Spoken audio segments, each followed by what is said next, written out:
So I'm here with Matt Goodwin, professor in the UK. Matt, will you tell us a little bit about yourself?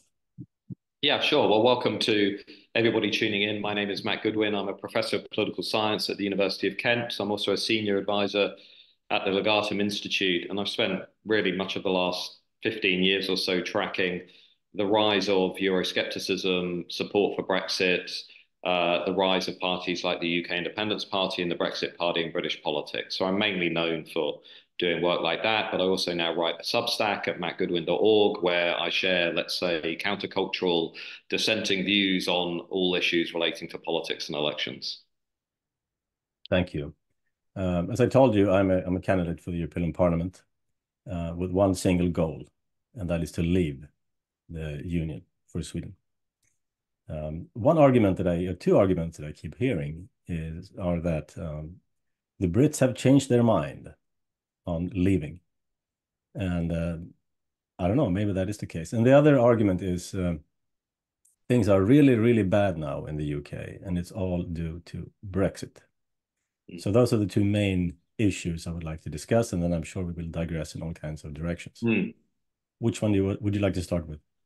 Well, I think on the first point about what we might call regret, this idea that many people in Britain regret the decision they took in 2016, I think that argument has been exaggerated and inflated by, shall we say, members of the elite class. There's certainly national polling that would suggest typically about 55 to 57% of Brits today, if you ask them, would say, okay, if we had another referendum, I might vote to go back into the European Union. But I think we have to insert some caveats. The first is the national polling was inaccurate going into the 2016 referendum to begin with. Secondly, we know that underneath those figures, there's enormous polarization. We know that Leave voters, Brexiteers, really don't regret their decision at all, and Remain voters, people that voted to remain in the European Union, have, if anything, become more convinced that they want to be within the EU. So we've seen some enormous polarization, but also we have to ask ourselves a question of why are people perceiving Brexit in their mind to have been somehow challenging or unsuccessful. And I think really that comes down to an argument I've long made, which is that fundamentally, if you look at why people voted for Brexit, it was really two issues. One was to lower immigration, to have greater control over borders, to have greater control over demographic change. And the other was to restore national sovereignty for the decisions that affect the British people to be taken in Britain without the influence of Eurocrats in Brussels and Strasbourg. Now, what has happened since Brexit eventually passed, remember, only 4 years ago in 2020, I would argue is that the elite class in Britain have fundamentally misinterpreted that Brexit vote. So immigration, mass immigration has gone to even higher levels. We have the latest data coming out this month in May 2024 that will almost certainly confirm that mass migration has become a permanent feature of the British political system, even though most people don't want that to be the case. And the second thing is that, as we can see with the crisis that we now have with the small boats in the Channel, we have illegal migration. Much of that is caught up with the influence of the European Convention on Human Rights and European courts in Strasbourg and elsewhere, which is undermining this notion that people had that they would be taking back control. So I think essentially what you've got is a project that people really wanted to push through because they had a very coherent, a very sincere, very legitimate set of concerns over the country. But that vote, I think, has been fundamentally misinterpreted by the elite class, who have really failed to deliver on what that mandate was all about. So you mentioned that the polling was not correct going into Brexit. Was it? Well, that's absolutely right. I mean, we had telephone polls and online polls. I mean, to be frank, there were people within the polling industry who were trying to basically influence the vote. We famously had an opinion poll on the day of the referendum, which had Remain 10 points ahead of Leave, and it was released on the day of the vote. I would argue, to try and suppress voter turnout. But the polls were generally not good. The online polls were a little bit better than the telephone polls, but the polling wasn't that good. The betting markets thought we would vote to remain. Much of the establishment thought we would vote to remain. Why was Brexit successful? Mainly because it tapped into a lot of apathetic voters who didn't previously vote. They weren't participating in the political system. And it also mobilized working class voters, people that hadn't passed through the elite institutions, lots of people outside the big cities and the small towns, lots of people who, again, held those two concerns over migration and its effects on one side and political accountability, political sovereignty on the other. I suppose you have the similar split among people in the UK as in Sweden. When you talk to most academics, they cannot fathom a life without the European Union. You talk to just briefly on that, because I think this is an important point. Going into the Brexit referendum, the dominant narrative among much of the expert class, including the academics, including the economists, including many people in government, was that the UK would basically collapse. And that's not an exaggeration. George Osborne predicted a severe recession. We were told that we would have mass unemployment. David Cameron hinted at World War III, that our security would be undermined. We were told that essentially the fabric of British society would completely collapse. What we now see, I think, particularly in comparison to other Western democracies, is, we've carried on. Okay, our growth rates have remained pretty sluggish, like much of the West. Our debt levels have rocketed, like much of the West. We're not a particularly productive, dynamic economy, but we haven't been really since the 1950s, 1960s. And I think, if anything, many of the issues that have been attributed to Brexit, actually, any serious economist would say have much longer roots within the UK political economy. Going back to the collapse of our manufacturing sector, going back to the end of the post-war boom, Britain's growth model, our economic model, has basically not expanded and revived and innovated really for many decades. And that doesn't really have much to do with Brexit at all. It's to do with our own political economy. So again, this comes down to what I would call the benchmarking exercise. The assumption in Brussels and Westminster was that the UK would do worse than everywhere else. Actually, the UK's broadly stayed within the parameters of other Western nations. If anything, we've done better than other Western nations on things like COVID vaccines. We were quicker, we got there quicker, we were more flexible, we were more nimble. Support for Ukraine, whatever your view on that issue, we got there first. We were pretty supportive. Geopolitically, we've continued to exert a lot of soft power. We've signed a lot of trade deals, the AUKUS deal, among others. We've got new security arrangements with Australia, New Zealand, and so on. Life has gone on, right? Life has not come to an end. But the benchmarking exercise over the next 10, 20 years, which is a really interesting point for me, the benchmarking exercise could go the other way. What if actually over the next 10, 20 years, the UK begins to outperform EU member states? What if actually over the next 10, 20, 30 years, the UK does better than EU member states on the economy or innovation, whatever?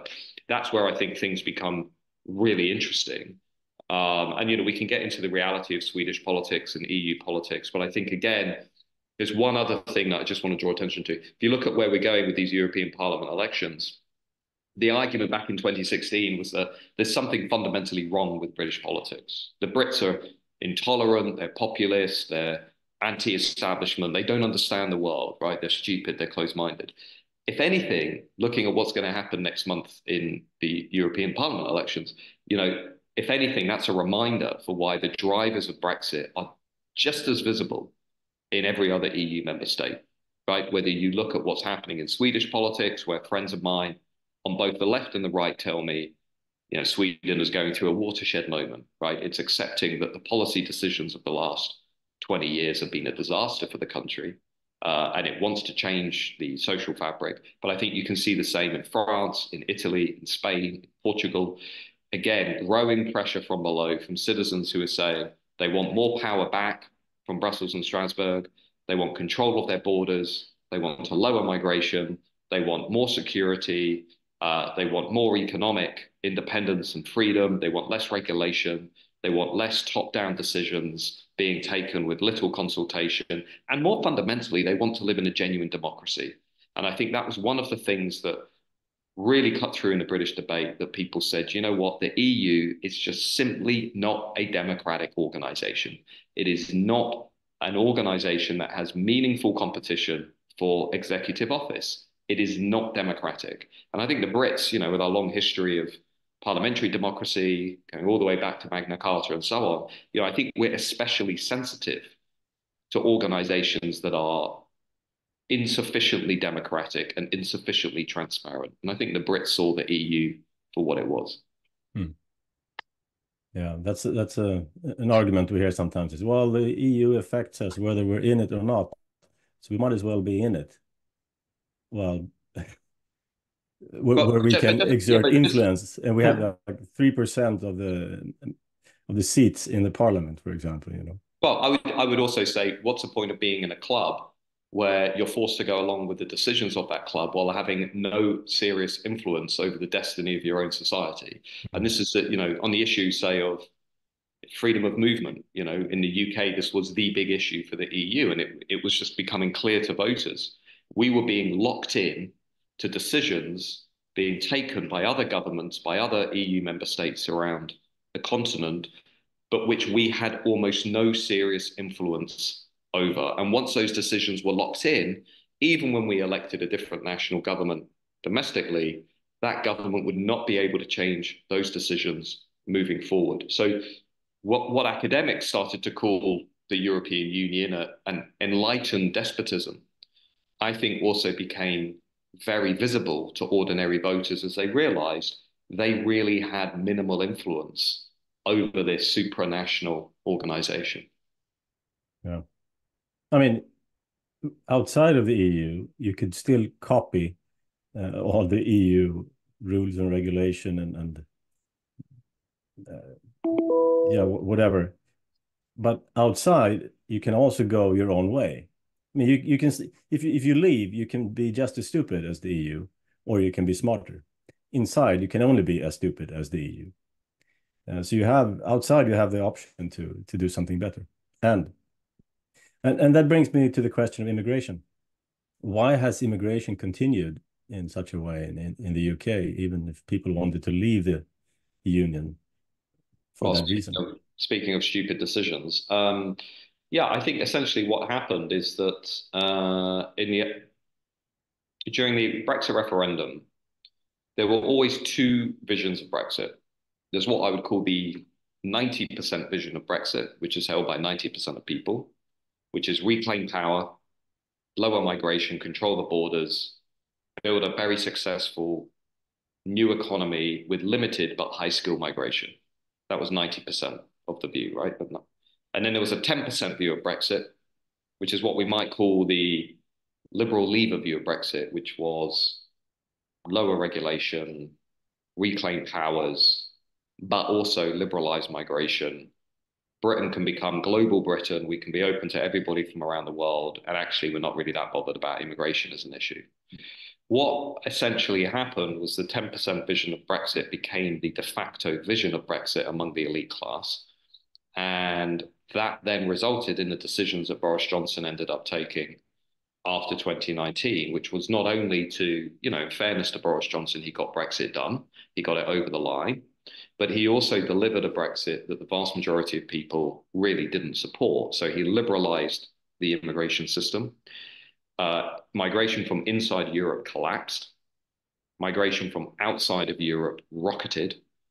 More migration from Afghanistan, Nigeria, India, Pakistan, and much of that migration was low-wage migration. Okay, so to give you some stats, I mean, when Brexit happened, we were already running a net migration rate of 330,000 a year, meaning 330,000 more people were coming in than leaving every year.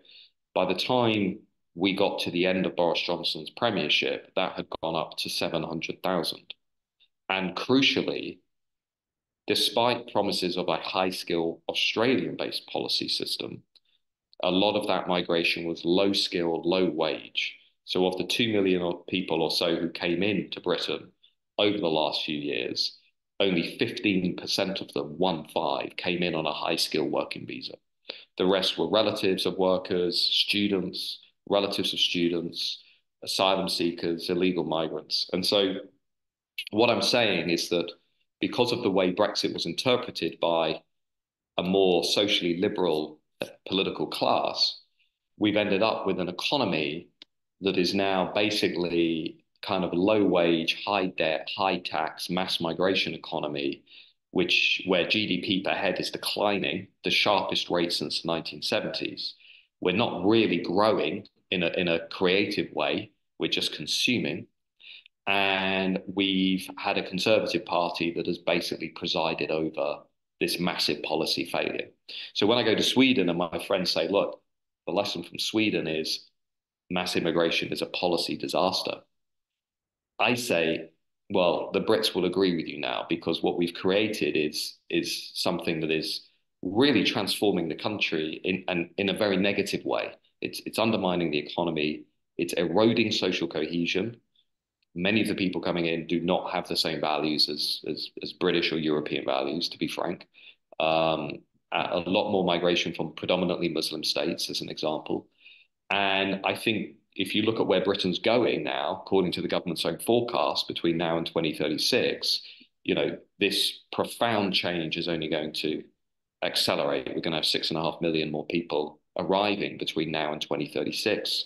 92% of all population growth will be because of migration. So if you think you've seen a revolution in Britain, you haven't seen anything yet. What's coming down the line is going to be completely seismic, and very few people are even aware of what's going on. Yeah, does this have popular support, or is this an elite project? This is a unadulterated elite project for the 5%. The vast majority of voters for the last 30 years have been voting for the opposite of this. Yeah. And what worries me is, firstly, the reason that you now have a significant number of voters saying, look, Brexit was it's not working. It's precisely because of these choices that were taken after 2020. We could have done this differently. We could have slashed corporation tax. We could have removed regulation, lowered tax for households, lowered migration, but said, okay, we're going to have a cap, going to have 100,000 migrants a year, but they're going to be high skill, and they're going to be from Australia, Canada, America, parts of Europe, whatever, right? We could have had a completely different political economy in response to Brexit. But what we did is we kept the bad bits of the EU. We kept kept a lot of the regulation, kept a lot of the high taxes, big state, etc. And then we added on even more bad bits by having masses of low wage, low skill migration. And then we're wondering, well, why is the economy not growing, and why haven't we got good GDP per head figures, and why aren't we productive, and why is everybody so miserable? Because basically, it's not just that we've gone back to the status quo. We've really built a model that is really not going to deliver prosperity over the next 20, 30, 40 years, which is why after this election, when the Conservatives lose, which I suspect they will do, and they'll probably lose heavily, we are going to have a protracted political battle over what is conservatism and how can it better connect with the country. Yeah, nothing prevents you from using your freedom to enslave yourself.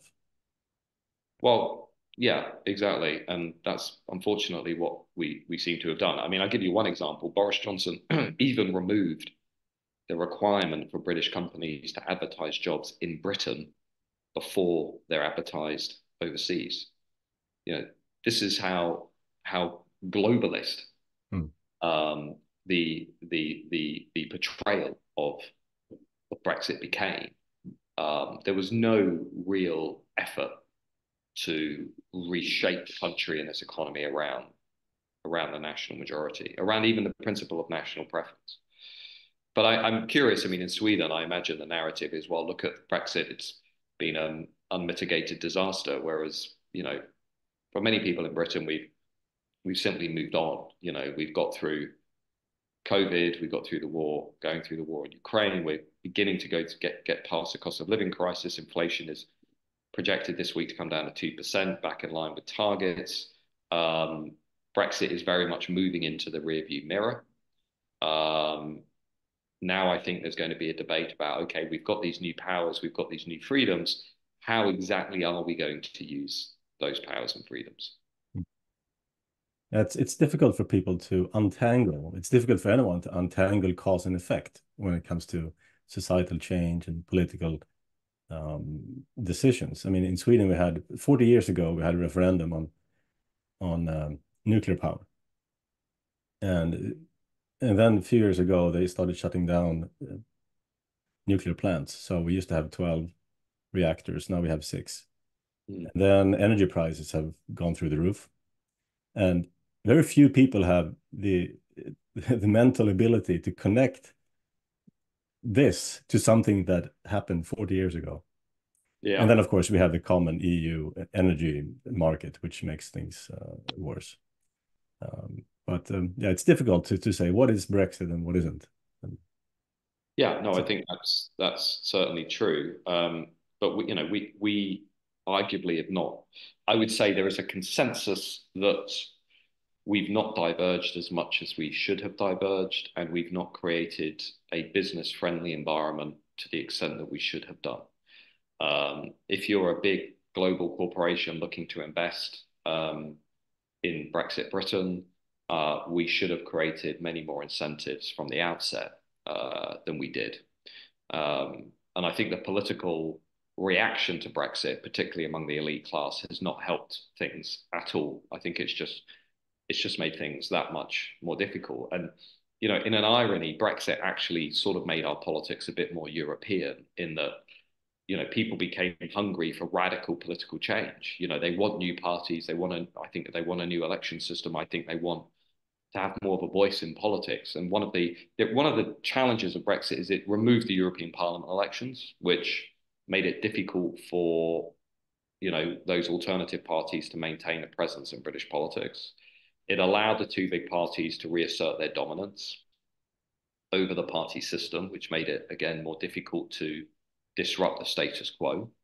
But at the same time, Brexit also demonstrated loudly to people that radical change was possible, that actually it provided proof of concept that if you want to try and change the zeitgeist, if you want to change the status quo, you want to change the policy direction of the country, then you can. You can push for a referendum, you can push for wholesale political change. And I think looking at the direction of European politics, that's clearly where we're headed. I mean, these are probably going to be some of the best set of the European elections for anti-establishment parties that we've had since the creation of European Parliament elections. I mean, if you look at the polling that we've had at the European level, they suggest pretty clearly that it's going to be the big parties that are going to suffer at the elections. And I think, again, that's a reflection of this lingering disquiet and disillusionment with that status quo. It surprised me a little bit that Boris Johnson actually went through with Brexit. To me, he's one of these globalist types. Why would he do something like that? Maybe he did want to increase immigration beyond the EU level. So do you think he had some other ideas that weren't outspoken? Well, it's well documented that none of the leading conservative Brexiteers wanted to or were expecting Brexit to win, and that includes Boris Johnson. They clearly were shocked by the result. And I think they had a view of Brexit which was strongly influenced by Tory politics, by the reality of their personal stories, having gone through private schools, Oxbridge, and so on. I think Boris Johnson was a bohemian liberal. I mean, I think he was, very cosmopolitan. I think they view immigration as being a low status issue, as one that they don't really want to be associated with. And so the vision of Brexit that's held by the majority is probably one that's closer to Nigel Farage than Johnson, in the sense that, you know, Farage was saying, well, this is fundamentally about reclaiming political power and lowering immigration. And I don't think the Tory Eurosceptics really saw it that way at all. And so when they came into power, particularly after 2019, with that big 80-seat majority, I think there was a big degree of confusion about what they wanted to do beyond get Brexit done. You know, Johnson and Dominic Cummings were very, I think, good at getting it over the line. They did what they needed to do to kind of free up Brexit from the paralysis in Westminster. But beyond that, and, you know, Dominic Cummings has said this openly, you know, Boris didn't really have much of a plan for what he wanted to do with the country. He was sort of saved in a way by, you know, COVID and then the war in Ukraine, which kind of gave him something to do. The only really sort of meaningful policy that came out of Brexit for many of the people who voted for it was leveling up the left behind regions, small towns and medium towns, you know, trying to create prosperity outside of the big cities and outside of, you know, the university towns. And that leveling up policy, even though it's never really delivered a fundamental change, you know, was one of the outcomes of Brexit. One of the positive things was, you know, at least being able to talk about areas of the country that weren't usually in the national conversation. You know, now Johnson then quickly lost interest in that particular policy area, you know, particularly when Ukraine came along, and it allowed him to be a kind of geopolitical statesman, which is what I think he's always wanted to play with. One of the big questions was, will there be a deal or no deal with Brexit? Meaning, how close will the UK be to the European Union after Brexit? What is the status there? How free are you from the EU? Well, I mean, I think if you look at firstly the framing of Brexit, you know, so we had a framing around soft Brexit and hard Brexit. I would say the elite class were very adept at trying to discredit Brexit from the outset. So the soft Brexit was basically soft Brexit was basically staying in the European Union, essentially staying in the single market, staying in a customs union, having a few tweaks. And then a hard Brexit, or a no-deal Brexit, was what I would consider to be Brexit, which was, you know, you leave the single market, you leave the customs union, you become a self-guiding, independent nation state with complete control over your own destiny. And polling at the time, I think, was used cynically to try and suggest that actually what the Brits really wanted was a soft Brexit, when in reality, what most Brits wanted were the things like complete control over immigration policy, complete control over their domestic laws, courts, you know, and the decisions affecting their daily lives. And as a consequence, all of those things meant, you know, essentially pursuing a hard Brexit. So, you know, today, in effect, what we have got, with the exception perhaps of Northern Ireland, yeah, we have managed to regain control over a large swathe of our national life, economically, politically, and to some extent legally, although that debate is ongoing. I think it's likely we'll end up having to leave the European Convention on Human Rights at some point in the future because of the growing migration crisis. And I think there will be an ongoing push to have much greater judicial independence from European law and institutions in the coming years. But we are much more free than we would have been had we been bullied into a soft Brexit. Now, there is a question over what is a likely Labour government going to do. Labour looks set to win the election later this year. They're talking about, you know, closer relations with the European Union. They're talking about a closer defence pact with the European agencies. They're clearly trying to bring about, you know, not a re-entry, but certainly a push back towards that soft Brexit vision, being led by Keir Starmer, who of course campaigned for a second referendum on the Brexit issue, who refused to accept the Brexit vote. So, you know, the battle is ongoing, and there will be a push to relinquish some of the freedoms that we do have now, not least under a likely Labour government. How is trade now for the UK? That's one of the things that people are afraid of. Well, if Sweden leaves the EU, we won't have access to the single market, and there will be customs tariffs will be very poor. We're such an export-dependent country, and so on.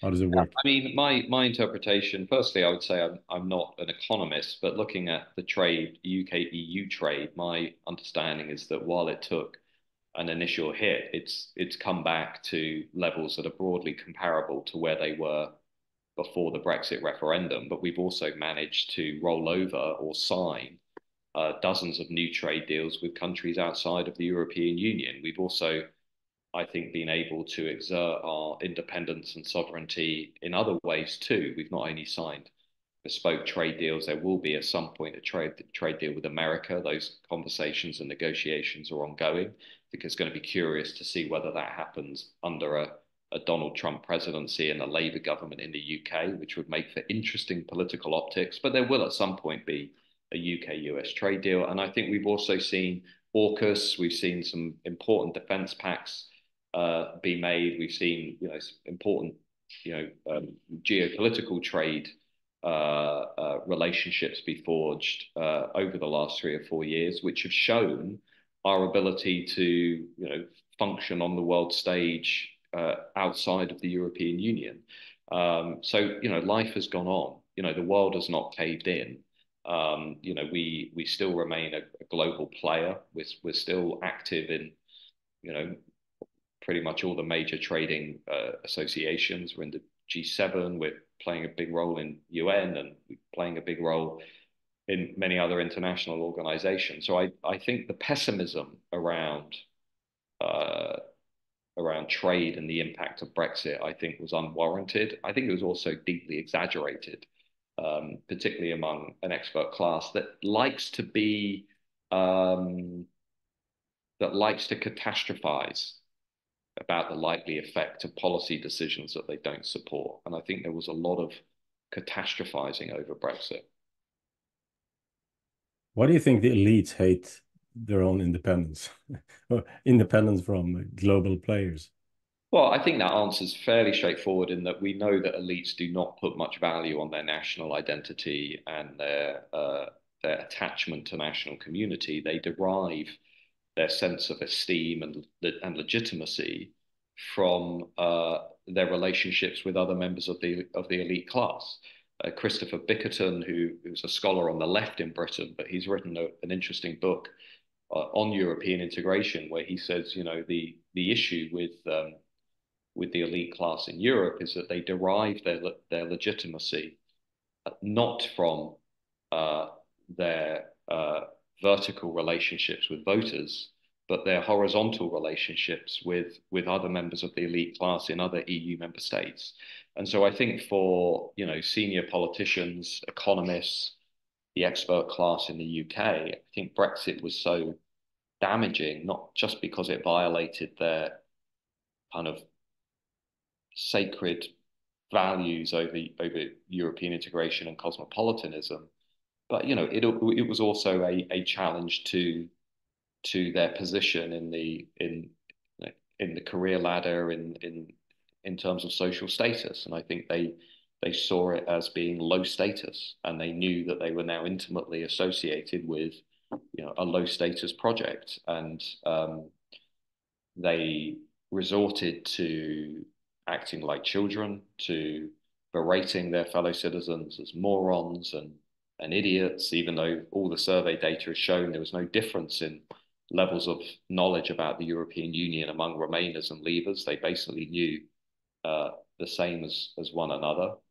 And we learned that basically a large share of the elite class really do hate their fellow citizens. I mean, they really do dislike much of the country. And they talked about much of the country while the rest of the country were in the room with them, and they were just being incredibly insulting and derogatory. And that's also why support for Brexit, I think, stayed very stable after the referendum. I think, the Brits were saying, actually, I'm going to see this through. We have a principle of fair play in this country as well. We, it's interesting how the polling broke after the referendum, because when you ask people, do you want to leave the EU? Did you vote Remain, but you want to respect the decision, or do you want to stay in the EU, basically?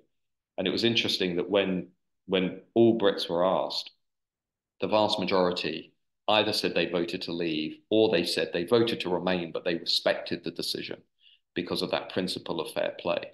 And the elite class just didn't have that. They did not care that people had actually asked for something. And then they eventually got bounced into the second referendum and trying to campaign to go back into, the Brexit wars and having another referendum. And of course, that's why Boris Johnson won his 80-seat majority, because, and there's an important point here, it came back to the principle of popular sovereignty. Parliamentary sovereignty basically showed itself to be incapable of getting Brexit over the line because the MPs didn't want to play ball. In the end, it was popular sovereignty. It was the majority, particularly within the context of a first past the post system, where the Brexit vote was supported in nearly 70% of all seats. Once you took it outside of a referendum and you put it on a constituency map, the moment that the elites went for a second referendum, they were always going to lose that because 70% of seats were pro-Brexit. And that's what gave Boris Johnson his 80-seat majority. So they hated Brexit because it really was about how they see themselves, and it made their position untenable. Yeah, and they have nothing against using our independence and sovereignty as currency in their own political careers. Yeah, yeah. Well, they don't really care. I mean, the evidence shows that they don't really care about people out from outside of their class. I mean, the liberal, progressive Remainers, middle class professional Remainers, they're the most likely to unfriend people on Facebook that hold political views they don't like. They're the most likely to block people on Twitter and X that they express views they don't like. They're the most likely to say they'd be uncomfortable if their son or daughter married somebody who voted for Brexit, whereas Brexiteers don't really care if their son or daughter married somebody who voted to remain in the EU. There is a class snobbery, a prejudice that really found its expression through the Brexit debate. Liberal tolerance. You mentioned polls a few times. Do you trust them? I see them more and more as used as propaganda tools.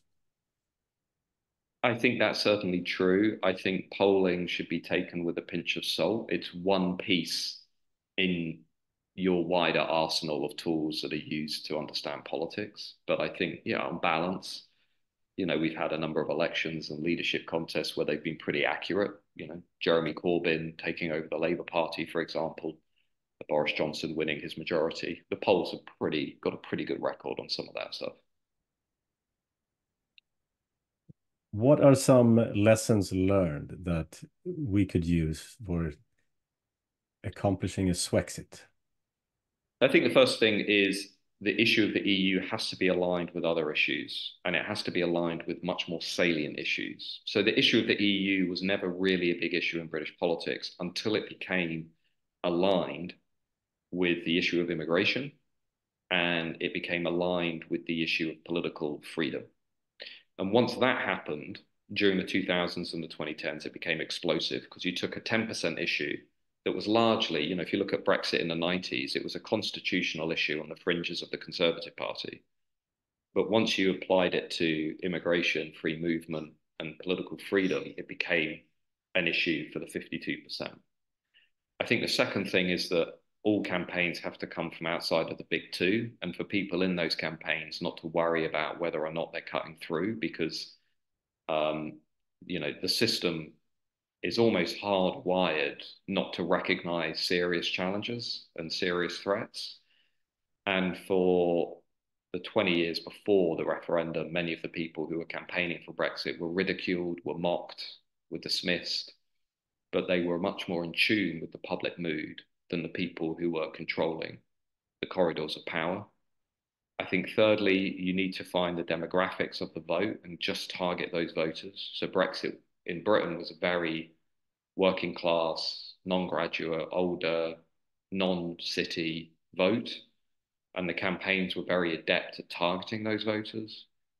There was a coalition of groups. There were the Tory Eurosceptics, but then there were the Farage Eurosceptics. There were the countryside Eurosceptics, but there were also the, purist constitutional expert Eurosceptics. And they kind of worked quite well. There was kind of a broad coalition. And also um, highlighting the failures of the EU. I mean, one of the things that I always find remarkable is how little the Remain side talked about the European Union. And whereas Leavers would say, well, you've got a refugee crisis that isn't solved. You've got a divide between the North and South, which is only getting worse. You've got a divide between the East and West over rule of law. You've got an organisation that isn't democratic. You've got populist parties and political turbulence sweeping across the continent. You've got a massive corruption scandal at the heart of the EU. You can go on and on and on. And Remainers would never talk about this. They literally did not talk about the EU in a campaign to stay in the EU.